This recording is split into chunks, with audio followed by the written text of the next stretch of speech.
At 52, Claire realized something terrifying. Nobody had asked her if she was okay in almost 3 years. Not her husband. Not her children. Not even herself. Every morning in Manchester started the same way. 5:43 a.m. Before the alarm. Before the sun.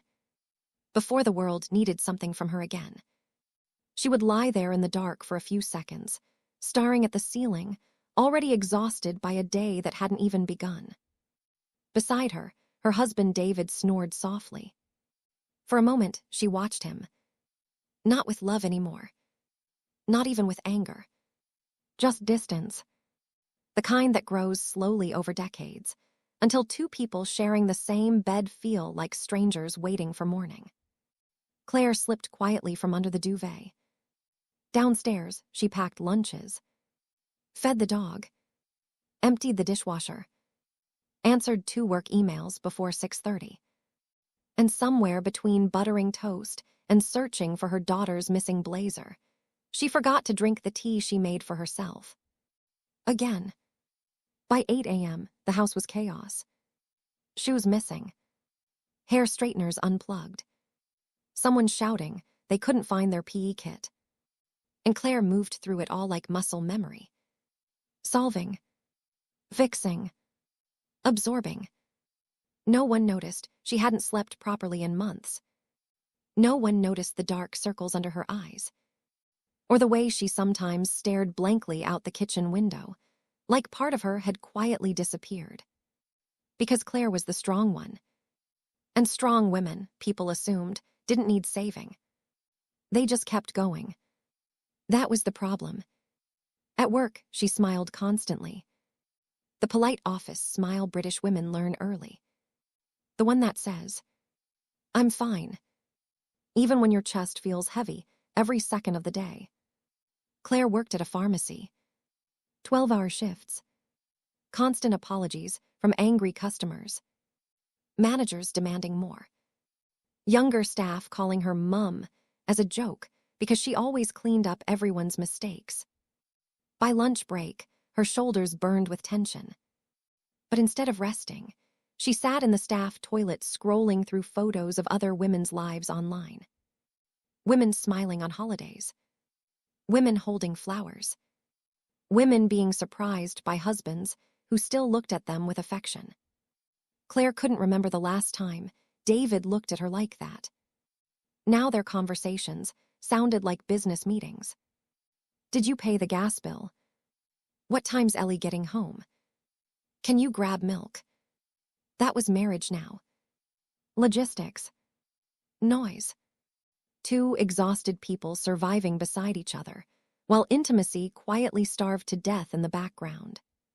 Some nights after work, Claire sat in her parked car outside the house for 10 extra minutes. Not because she was lazy.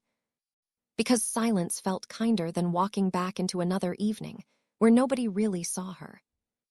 Inside the house, the television was always on. David barely looked up. Her son stayed in his room, gaming with headphones on. Her daughter answered everything with one-word replies. Claire cooked dinner while listening to everyone else's problems. School stress. Work stress. Money stress. But nobody asked about hers. And the strange thing was, after enough years, you stop expecting them to. That was the part nobody talks about. Not the shouting. Not the dramatic fights. But the slow, emotional disappearance of women inside their own lives. The way they become invisible while still doing everything. The way exhaustion becomes their personality. The way loneliness can exist inside a full house. One Thursday evening in November, something small happened. And somehow, it broke her. Claire had spent 2 hours making dinner after a brutal shift. Roast chicken. Potatoes. Vegetables. Nothing fancy. Just effort. Just love translated into routine. Her family ate in silence. Phones out. Television humming. Halfway through the meal, David looked at his plate and sighed. The chicken's a bit dry. That was it. One sentence. Small. Forgettable. But something inside Claire cracked so suddenly, she physically stopped breathing for a second. Because in that moment, she realized something devastating. This family would notice dried chicken before they noticed she was drowning. She stood quietly, took her plate to the sink, and locked herself in the bathroom upstairs. Then she cried. Not loudly. Not dramatically. The kind of crying women in Britain often master by middle age. Silent crying. Hand over mouth. Shoulders shaking. Trying not to let anyone hear. Because even your breakdown has to stay convenient for other people. Claire stared at herself in the mirror afterward. Mascara smudged. Face pale. Eyes exhausted. And for the first time in years, she barely recognized the woman staring back. Where had she gone? The girl who used to laugh loudly in pubs. The woman who loved painting. The woman who danced while cooking. The woman who once believed marriage meant partnership instead of permanent emotional labor. She couldn't remember when she disappeared. Only that nobody seemed to notice she had. That night, Claire lay awake beside David. He fell asleep within minutes. She stared into darkness, feeling lonelier next to another human being than she ever had alone. And a dangerous thought entered her mind. What if I vanished for a week? Would anyone actually notice me, beyond what I do for them? The next morning, Claire went to work with swollen eyes. A younger coworker named Hannah stopped beside her quietly. You okay? 3 words. That was all. And Claire almost burst into tears right there beside the prescription counter. Because when women go unseen for too long, even basic kindness feels overwhelming. But Claire smiled. Of course she did. Just tired. Always tired. That became the language of emotionally exhausted women. Not sad. Not lonely. Not overwhelmed. Just tired. It sounded easier. Less alarming. More acceptable. Weeks passed. Winter deepened. Christmas lights filled the streets while Claire felt absolutely nothing inside. She wrapped presents. Bought food. Organized family gatherings. Remembered everyone's favorite chocolates. Everyone praised her. You always make Christmas magical, Claire. But nobody asked what magic cost her. On Christmas Day, 23 people filled her house. Laughing. Drinking. Eating food she spent days preparing. At one point, Claire stood alone in the kitchen washing dishes while everyone else celebrated in the living room. And suddenly, she felt invisible. Completely invisible. Not hated. Not abused. Just emotionally erased. Like a background character in her own existence. Her chest tightened. Her breathing became shallow. She gripped the sink hard. Because something terrifying was happening. Claire wasn't just exhausted anymore. She was empty. And emptiness is harder to explain. A few weeks later, her daughter Ellie came downstairs late at night. Claire was sitting alone in darkness. No television. No phone. Just silence. Ellie frowned.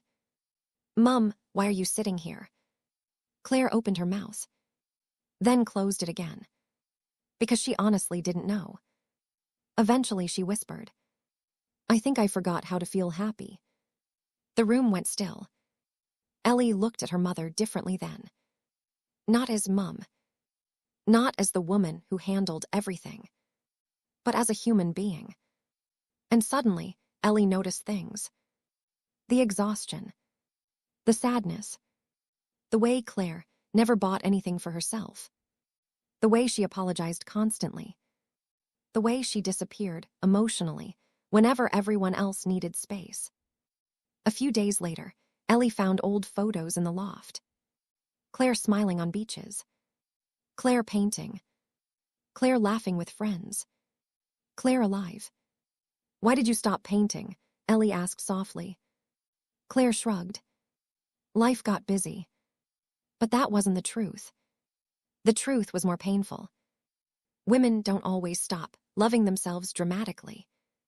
Sometimes they abandon themselves slowly, year by year, sacrifice by sacrifice, until one day they wake up emotionally unrecognizable. That Sunday, something unusual happened. Claire drove somewhere alone. No errands, no shopping, no responsibilities. Just driving. Rain tapped softly against the windscreen as she parked beside a quiet lake outside the city. For nearly an hour, she sat there watching gray water move under gray skis. And for the first time in years, nobody needed anything from her. No noise. No demands. No emotional labor. Just silence. Real silence. Claire cried again. But differently this time. Not from collapse. From grief. Grief for herself. For the woman she abandoned, while trying to keep everyone else alive emotionally. And sitting there beside that cold winter lake, Claire understood something. No one had intentionally erased her. But everyone had become comfortable receiving love from a woman who never asked for any back. Including her. Especially her. Healing didn't happen instantly after that. There was no dramatic transformation. No movie speech. No sudden perfect marriage. Real life isn't like that. But small things changed. Claire started saying no occasionally. Small no's at first. No, I can't host this weekend. No, I'm too tired tonight. No, order takeaway. The world didn't collapse. That shocked her. Then she bought paints again. Cheap ones. Nothing special. She painted badly at first. Hands stiff. Confidence gone. But slowly, something inside her started breathing again. David noticed too. Not immediately.